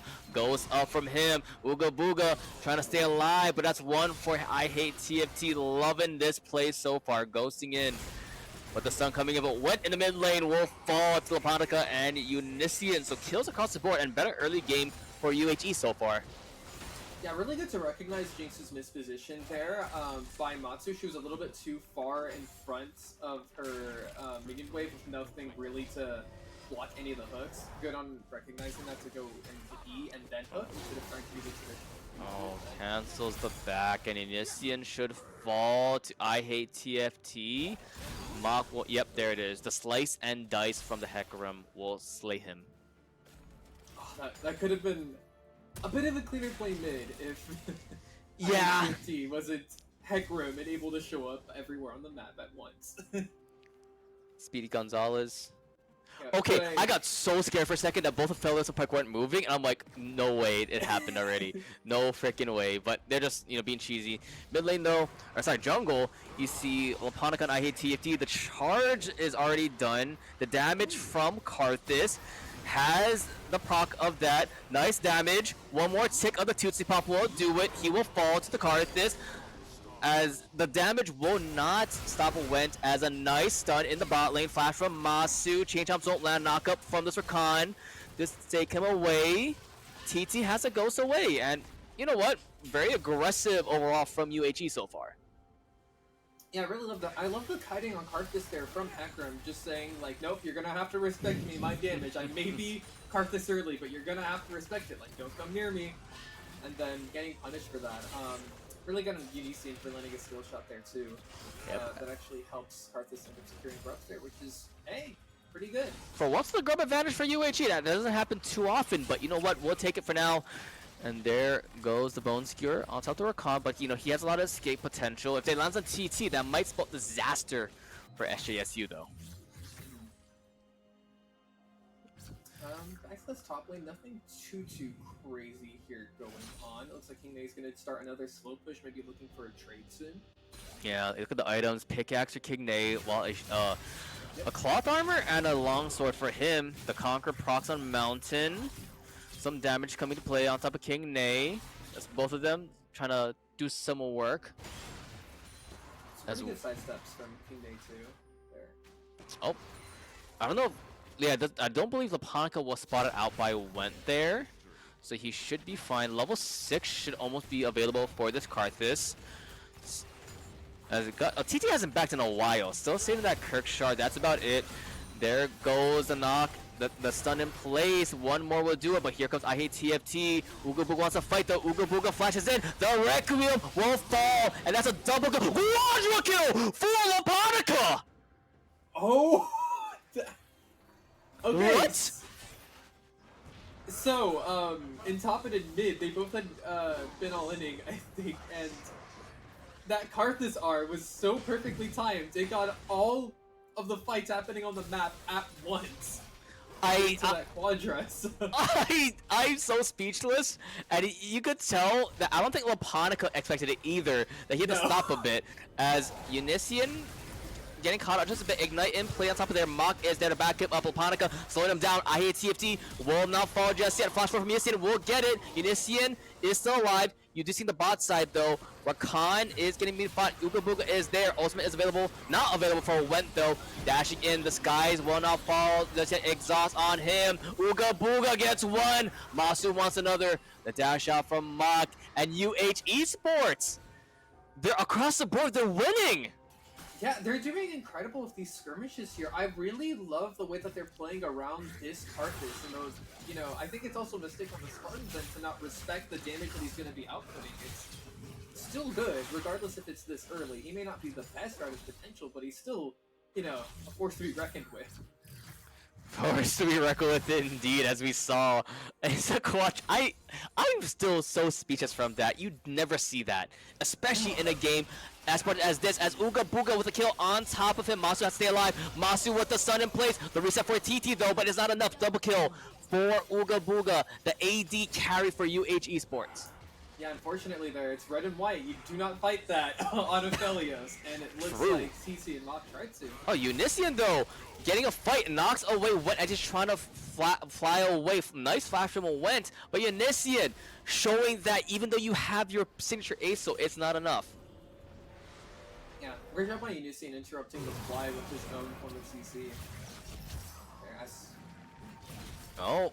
King Nay in an undisastrous point of view here. A little bit low in the health bar. Here comes TFT though. Onslaught of Shadows will not land. Nice flash from him. He'll stay alive. Masu coming in though. The hook will not land, but bot lane Ooga Booga. Ooga Boogaing. Enough said. That's all you need to know. As the shock blast in play will come in just soon. No reset city as 1-for-1 trade so far. Unician will fall. Unician, that was a terrible dive. Not the greatest time. A little bit too forced, and Unisian unfortunately going in and getting knocked by Aatrox there. And a new challenger approaches. Here comes Laponica. Laponica has his abilities. Laponica, the Skittles aren't landing. The Skittles, he tastes the rainbow, but a knockup will stop him. Oh, why would you in place there? What are you doing? And the shutdown goes over to Mountains of all people. Oh. Oh, not like this, dude. Yeah, if you're playing Karthus there, you usually want to wait until you're actually in your passive to start casting your R, since it can't be interrupted during that time. Or you're just far away from the enemy Aatrox, Yeah. you know? That works too. Yeah, both work. And Masu finally got level 6 though, after absorbing a lot of the minion wave. And yeah, the wave state, or just the game state, is now back to just about even though it's a 2k gold lead in favor of UHG. I feel like with how the shutdowns have been going, I feel like it's pretty in an even state now. Yeah. And also, first Drake, of course, will be the Inferno Drake. So whoever gets that will get a little bit of a boost in their attack adaptive damage. Yeah, and it looks like we're going to see UH trying to make a play for this. It looks like they're going to catch out TT and Mach here in the spot lane around that Yeah. tri-bush. They Look at get out, but Okay. they end up losing control of that river here that UH now has. Yeah, Laponica is spotted by the vision though. Nice, cancel from the channel from Went there.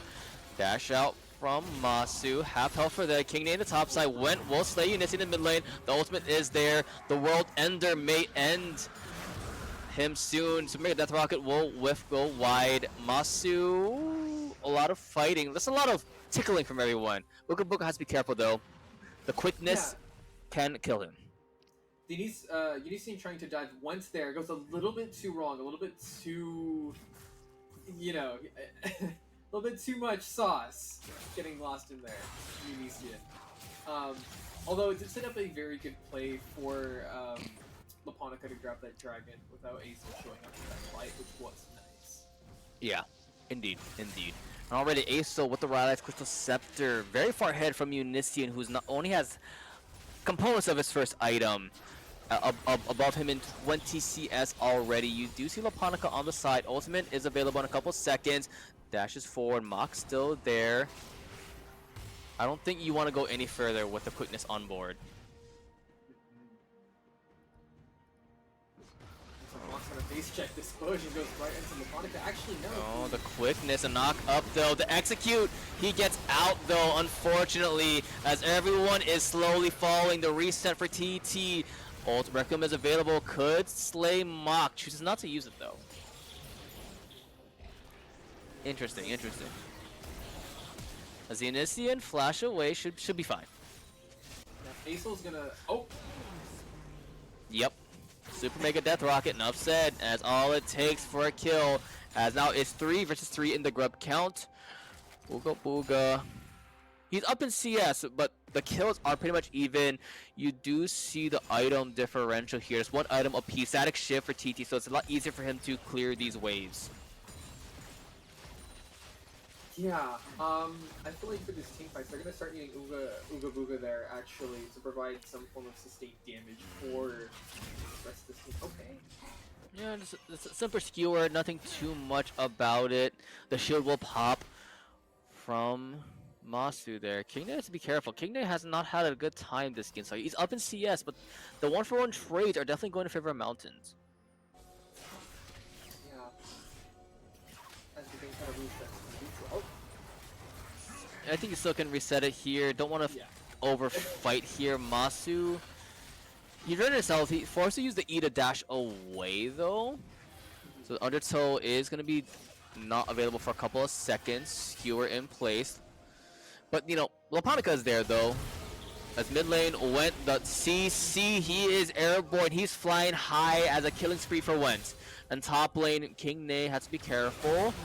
But again, another kill. Rampage for that character. Mach, no, not fall just yet. As they're going in the down under, and they will go down above. As another kill for TT. But Kingney in the top side, finally winning a 1v1 against this Aatrox. And the first tier goes over UHG at least. I mean, at least that is one way UH is able to kind of open up the map for themselves.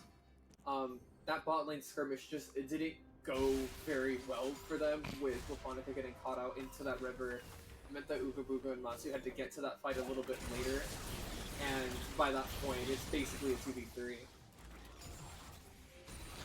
Yeah, by that point indeed, but it's definitely going to be a waiting game to see what they can do. Not enough damage yet from Uga Buga. As you see, slowly the Noon Quiver is built up for TT, and once he gets that Kraken, it's going to be a lot harder in these team fights with how much damage he does. Unician dashing away, a nice stun on top of Went. Went will finally fall. Shutdown goes over to the Laponica. Nice stab from the Shock Blast from him. Double kill going over to Laponica. The skewer will not land. He's a little too fast there. But Mountains is here. You have to be careful. Uga Buga still bot lane. It's a 4 versus 3 here if they decided to go any further. Yeah, a very nice punish from UH for to the Spartans for trying to contest. Oh. No one decided to block. Okay, that could have been Masu blocking the Super Mega Death Rocket, so it didn't hit it. But thankfully, no one should be able to get this Herald, I believe, unless Rakan grabs it. Rakan should get it here in enough time. No, it's going to go over to... It expired. It expired. It expired. Rakan could have grabbed it and said he's like, okay, he gets it. Instead, bot lane, you see it. Uga Buga is still pushing bot lane. I don't know why. He falls. Standard Uga Buga. Top lane, we see the slicing and dicing coming from King Nay. The World Ender may end his world. Flash forward for the Mountains as the Mountain North King Nay will fall instead. Yeah, it looks like with that bot side open for Spartans, they're probably going to go for this Hex sector. Wait. It is a Hex. It's, for some reason, Chemtech and Hex don't populate on the upper left. I don't know why. It is what it is. Bone Skewer won't land. Instead, it looks like Masu may fall here. Masu getting low. One more tick will do it. Masu should survive. The turret will fall. But Unician goes in the quickness. Grand entrance. Another will be there. TT, not with a double kill, but 1 for 1 for both of this. AD carry and support. Yeah, incredibly risky Unician to try and engage there when you have Rakan right there, like one of, you know, the healer of like supports ready, you know, with the quickness. Yeah. Now it goes though. Top lane Mountains is fighting both King Nay and Laponica. He misses the W. Still going in though. King Nay, you know, if it wasn't for that dodge, it might have been a 1-for-1 trade for him though. Yeah. Luckily, it wasn't. Luckily indeed. And of course, I didn't mention it's going to be a Chemtech rift now. So we see a lot more of these, you know, everything everywhere. Skewer will, a lot of things will miss. Skewer misses, that ult misses. Requiem should kill there because basically he has the burn along with everyone's favorite new item of 2024, Malignant. Yep. Moonlight Message missing there. Actually, we've had a couple misses this game with that ultimate from Aphelios. And Uga Buga ghosting. He is sprinting it in more ways than one. He walks back into the grand entrance. No onslaught shadow just yet though. Laponica trying to back him up. There goes one more. There goes the pike from down below, from down under. But I hate TVT. Oh, he ults in place instead of on top of I hate TVT though. One more tick should do it. They're fighting this Aatrox. That's a lot of damage to King Nay. Here comes Went. 1 for 1. 1 versus 1 now. King Nay versus the Crocodile. Dragon versus the Croc. No W just yet is right outside of his potential. Unician, the shot he goes in, but Unician is there. Lands on top of him, and he gets the kill. TT goes again to try and clean up. Shock Blast. That's a lot of damage though. You have to be careful. Kraken and Static for this Jinx. yeah, the way that fight started out was actually a little bit poor on the part of UH. Uga Buga should have recognized that Spartans were trying to make a play for that bot tower already. They had to the chain chomps. Again, Unician, a series of unfortunate events now. 3, 8, and 4 for himself on this Jace. Yeah, this is going to be quite the difficult game for UH. They have to make sure that they're not going to be caught out here by these champs. And I mean, As I was saying earlier, with Uga Booga getting caught out there, they should need to recognize what exactly the Spartans want to go for in terms of the objectives and playing around them in that regard, so that way they can kind of position a bit better and keep their carries safe. Yeah.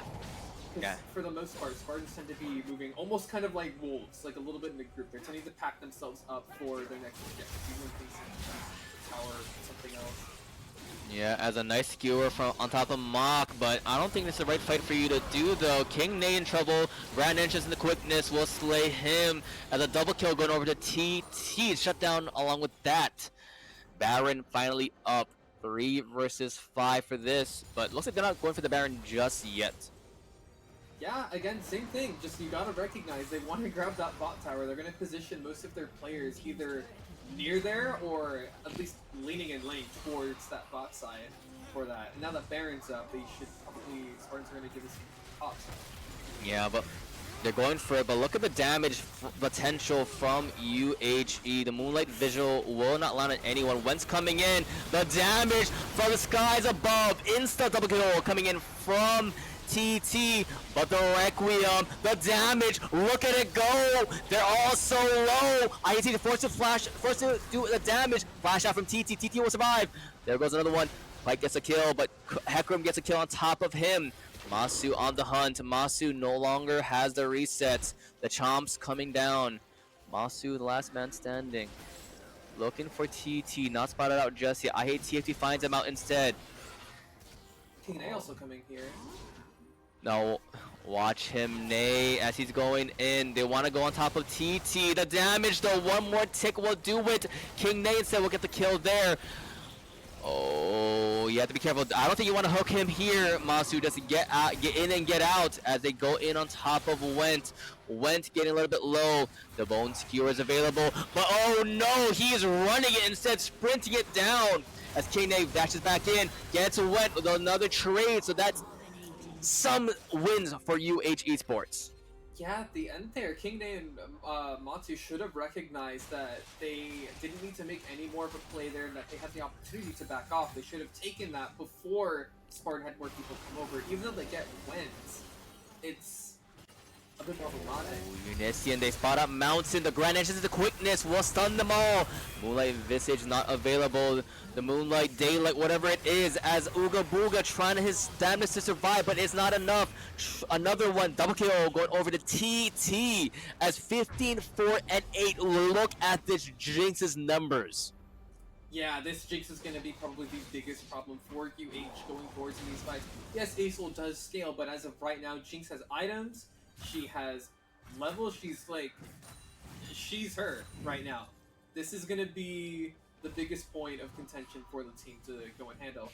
Now, that being said, they do have some tools to go and handle this Jinx. They still have Pike up, they still have Renekton, with Karthus and his Requiem still up. And bear in mind, that R on the Jinx is just going to deplete her health. Indeed, indeed. And TT is currently the longest standing member of this SJSU squad. Has been there since their win in 2022. So he has survived through this. Same with Unician. Both of these two members have been there the longest. As well now, Unician, the longest standing member of UHE, will fall to Went. 11th death on the board. Oh, the ult comes in, the skies ascend, legendary for TT. No Requiem for Laponica, unfortunately. Does came up after the passive wore out. Oh, the quickness coming in, Super Mega Death Rocket, Uga Booga will fall. Masu trying to get out as much as possible as Went is roaring on their base. Inhibitor turrets soon to follow. Look at King Nay, this could be the final stand for UHE. Just might be, as they're pressuring this top mid now. Again, just like a pack of wolves, anytime there's an objective or a tower that they want, they're gonna all clump up to try and get it. Only moving towards it. Inhibitor will fall, looking to knock down on the Nexus. Instead, you know, they're getting away. You know, 2.5 minutes until the Baron is there. So that is the next big objective for them to look for. Spartans just going to respect this. They're going to play it slow. Just say, hey, you know, we have time. We don't need to force an incredibly risky fight right now. Yeah, agreed. You don't want to risk it for the biscuit just yet. As Ooga Booga trying to get the side wave farm, but he had no vision. No one was there with him as Masu not falling just yet. King Nate in a dire situation. Trying to get out if possible, but he's getting chased by 2 members of SJSU. Yeah. It's a mid here for Mountains. It looks like he's going to just back off right now. Looking to back away. He has backup in his friend, in his comrade. Unician is there. Unician gets spotted out in the bush by Went.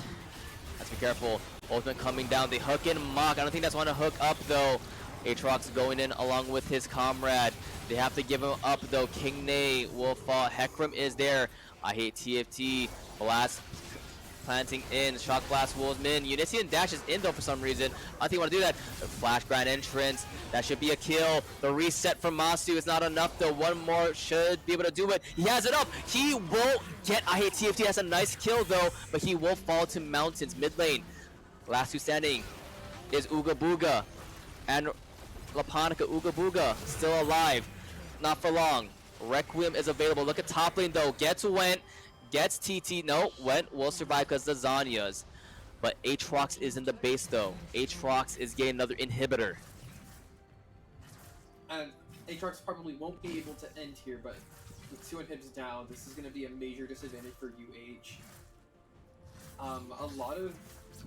Looks like UH has been trying to kind of salvage some of these plays, but by doing that, they end up making things a little bit worse. It would normally be, you know, maybe losing 1 person that's caught out ends up becoming 2, and then 3, and then it kind of snowballs into these other plays where they're starting to lose towers from this. Yeah.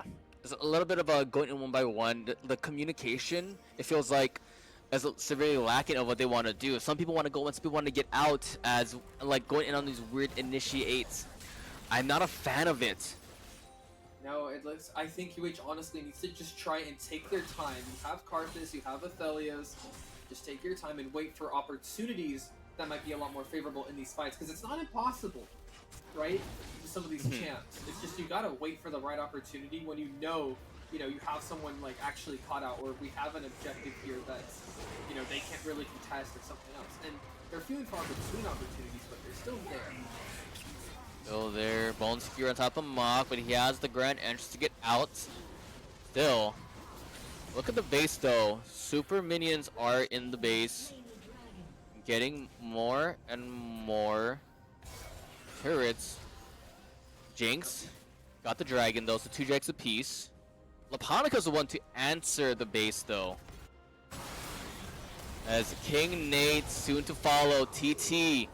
18, 5, and 11. And this might be it. This may be the grand finale. Ooga Booga slow down to make Death Rocket will whip, but Onslaught of Shadows will slay him. But man, oh man, a series of unfortunate events for UH Esports.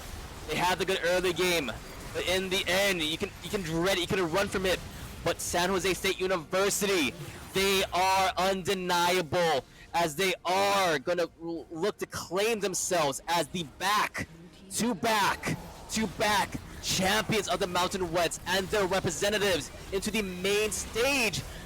But Masu looking to not falter just yet, gets 1, but it is not enough, and in the end it ends up all the same. Spartan Esports are your 2024 Mountain West champions, as they're looking to get 1 more kill, not yet. There it is. Yeah, oh boy.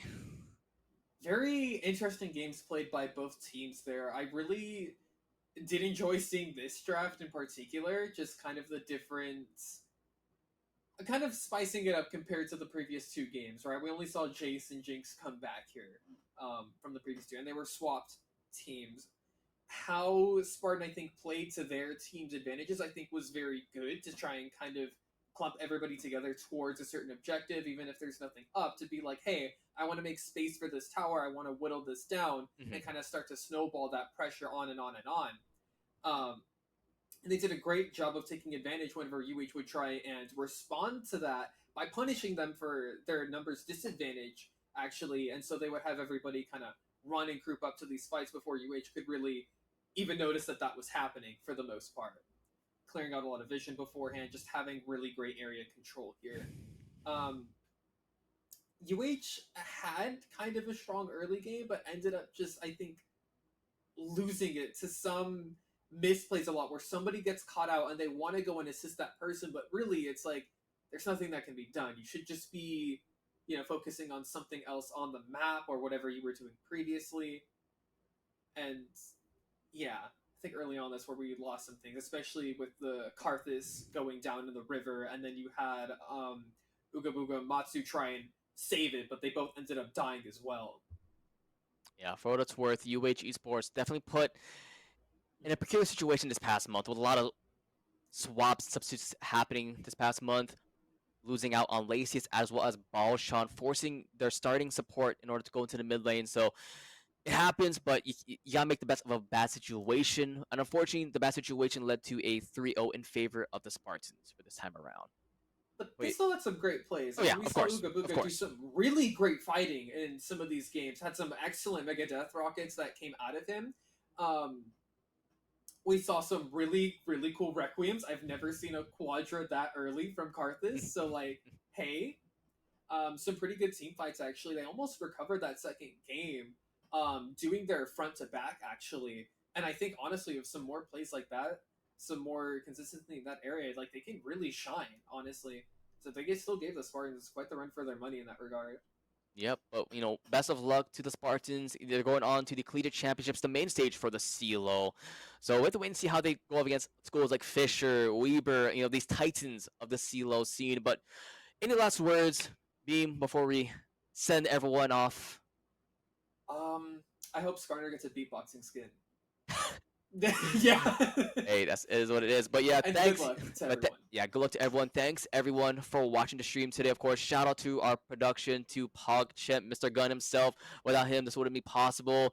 And of course, to all the fans, supporting UH Esports throughout this whole semester. Without them, their love and support. They want to do this time and time. And of course, shout out and good luck to San Jose State University, SJSU Esports, TT Co. Good luck. Represent Mountain West well and show them the West is still the best. And of course, from myself, Professor Layton, and of course the Beam, thanks everyone for watching, and we'll see you guys next time.